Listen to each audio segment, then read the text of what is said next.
కూటమి రాష్ట్రంలో అధికారంలోకి వచ్చి నెలన్నర దాటింది. ఇప్పుడు రాష్ట్ర వ్యాప్తంగా ఉన్న నామినేటెడ్ పోస్టులకు భర్తీ చేసేందుకు కూటమి చర్యలు చేపట్టింది. ఇప్పటికే కేడర్ వివరాలను సేకరిస్తున్నారట. 5 ఏళ్ల జగన్ పాలనలో కడప జిల్లాలో టీడీపీ కేడర్ కుదేలైంది. చంద్రబాబు అరెస్టుతో టీడీపీ శ్రేణుల్లో కసొచ్చింది. చంద్రబాబు రిలీజ్ అయ్యే వరకు కడప జిల్లా వ్యాప్తంగా ప్రధాన కేంద్రాల్లో రోజు నిరసనలు తెలిపారు. వైసీపీ వారి దాడులను తట్టుకుని పార్టీ కోసం కష్టపడ్డారు. ఇలా కష్టపడ్డ వారంతా ఇప్పుడు నామినేటెడ్ పోస్టులపై ఆశలు పెంచుకున్నారు. కడప జిల్లాలో 10 అసెంబ్లీ స్థానాలకు గాను టీడీపీ 7 చోట్ల గెలుపొందింది. వైసీపీ స్థాపన నుంచి ఆ పార్టీకి కంచుకోటగా మారిన జగన్ సొంత జిల్లాలో టీడీపీ బాగా వేయగలిగింది. మిగిలిన జిల్లా సంగతి ఎలా ఉన్నా జగన్ సొంత జిల్లాలో టీడీపీ ఘన విజయం సాధించడం, ఇక పులివెందుల్లో కూడా జగన్ మెజారిటీని సగానికి సగం తగ్గించడం మామూలు విషయం కాదంటున్నారు. ఈ విజయం కోసం జిల్లా టీడీపీ నేతలు అహర్నిశలు కృషి చేశారు. కొందరు టికెట్ ఆశించి కష్టపడ్డారు. సమీకరణాల నేపథ్యంలో వారికి టికెట్ ఇవ్వకుండా వేరే వారికి ఇచ్చారు. టికెట్ ఆశించి భంగపడ్డవారు కూడా పార్టీ విజయానికి కష్టపడ్డారు. కడపలో టీడీపీ ఇన్ఛార్జిగా అమీరాబాయి కొనసాగారు. పార్టీ ఇచ్చిన పిలుపు మేరకు నిరసన కార్యక్రమాలు నిర్వహించారు. ఆయన కడప ఎమ్మెల్యే టికెట్ ఆశించారు. అలాగే అలంకాన్ పల్లెకు చెందిన లక్ష్మీరెడ్డి కుటుంబం కూడా టికెట్ ఆశించింది. మున్సిపల్ కార్పొరేషన్ ఎన్నికల్లో 50 డివిజన్లకు గాను ఒకే ఒక్క డివిజన్లో టీడీపీ గెలుపొందింది. ఆ ఒక్కటి అలంకాన్ పల్లె లక్ష్మీరెడ్డి కుటుంబం వారిదే కావడం గమనార్హం. దీంతో కడప టికెట్ రేసులో లక్ష్మీరెడ్డి కోడలు 19వ డివిజన్ కార్పొరేటర్ ఉమాదేవి పేరు బలంగా వినిపించింది. అనూహ్యంగా టీడీపీ పొలిట్ బ్యూరో సభ్యుడు ఆర్ శ్రీనివాసరెడ్డి సతీమణి మాధవి తెరపైకి వచ్చారు. లక్ష్మీరెడ్డి కోడలు ఉమాదేవి టికెట్ కోసం అప్పట్లో లోకేష్ను కూడా కలిశారు. న్యాయం చేస్తామంటూ అప్పట్లో లోకేష్, చంద్రబాబు వారికి హామీ ఇచ్చారంటారు. అమీరాబాయి కూడా కడపలో టీడీపీ జెండా పాతడానికి తన వంతు కృషి చేశారు. అలా పార్టీ కోసం కష్టపడిన వారంతా వైసీపీ దాడులకు ఎదురొడ్డి నిలిచి తమ ఆస్తులు కూడా పోగొట్టుకున్నట్లు చెబుతారు. ఇప్పుడు టీడీపీ ప్రభుత్వం రావడంతో ఎలాగైనా న్యాయం చేస్తారని వారంతా నమ్మకంతో కనిపిస్తున్నారు. టీడీపీ ఆవిర్భావం నుంచి రాష్ట్ర కార్యనిర్వాహక కార్యదర్శి గోవర్ధన్ రెడ్డి పార్టీలో ఉన్నారు. టీడీపీ నిర్వహించే మహానాడు, ఎన్టీఆర్ జయంతి, వర్ధంతి వేడుకలతో పాటు పార్టీ కార్యక్రమాల్లో ఆయన చురుగ్గా పాల్గొంటూ ఉంటారు. జగన్ జిల్లాలో ఎన్ని ప్రతిబంధకాలు ఎదురైనా పార్టీ మారకుండా టీడీపీనే అంటి పెట్టుకుని ఉన్నారు. ప్రస్తుతం ఆయన నామినేటెడ్ పదవిపై ఆశ పెట్టుకుని ఉన్నారు. వారితో పాటు నగర అధ్యక్షుడు శివకొండారెడ్డి సైతం పదవి ఆశిస్తున్నారు.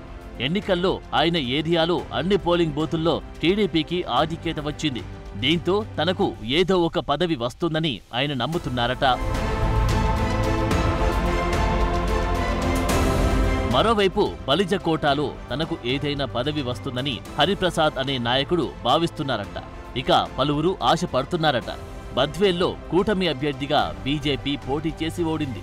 ఇప్పుడు అక్కడ పదవుల పంపిణీ చాలా కీలకంగా మారిందంటున్నారు. గతంలో వైసీపీలో ఉన్న నేతలే ఇప్పుడు మళ్లీ కూటమి పార్టీలో. దీంతో మొదటి నుంచి పార్టీని అంటిపెట్టుకుని ఉన్న తమకు అన్యాయం జరుగుతుందేమో అని టీడీపీ నేతలు ఆందోళన చెందుతున్నారట. ఇక మైదుకూరులో పుట్టా సుధాకర్ యాదవ్ గెలుపు కోసం కూటమి శ్రేణులు కష్టపడ్డాయి. ఇప్పుడు పదవులపై 3 పార్టీల్లో చాలా మంది నేతలు ఆశలు పెట్టుకున్నారు. ప్రొద్దుటూరులో ప్రస్తుత ఎమ్మెల్యే వరదరాజుల రెడ్డితో పాటు మాజీ ఇన్ఛార్జ్ ప్రవీణ్ కుమార్ రెడ్డి, మాజీ ఎమ్మెల్యే లింగారెడ్డి, మరో టీడీపీ నేత సురేష్ నాయుడు టికెట్ ఆశించారు. వైసీపీ తప్పుడు కేసులు నమోదు చేయడంతో అప్పట్లో ప్రవీణ్ కుమార్ రెడ్డి 2 సార్లు జైలుకు వెళ్లి వచ్చారు.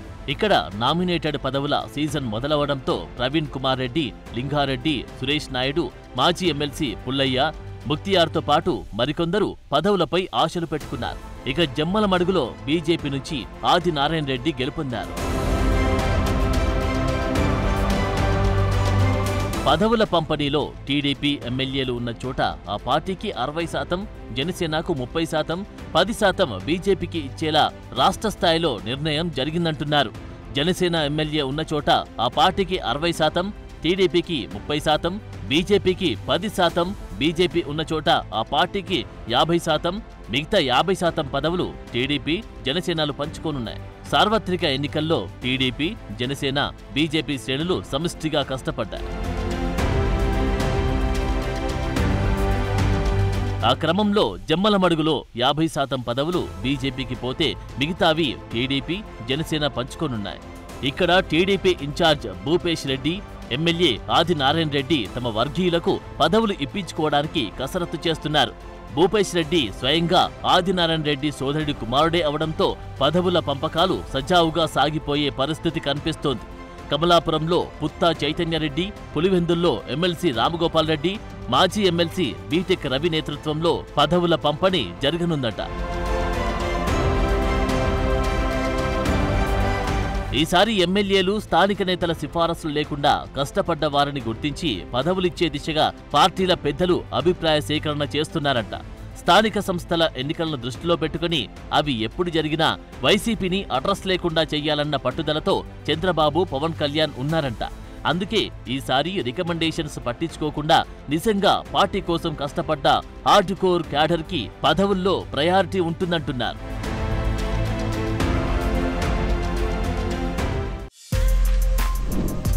For more videos like this, subscribe Big TV channel.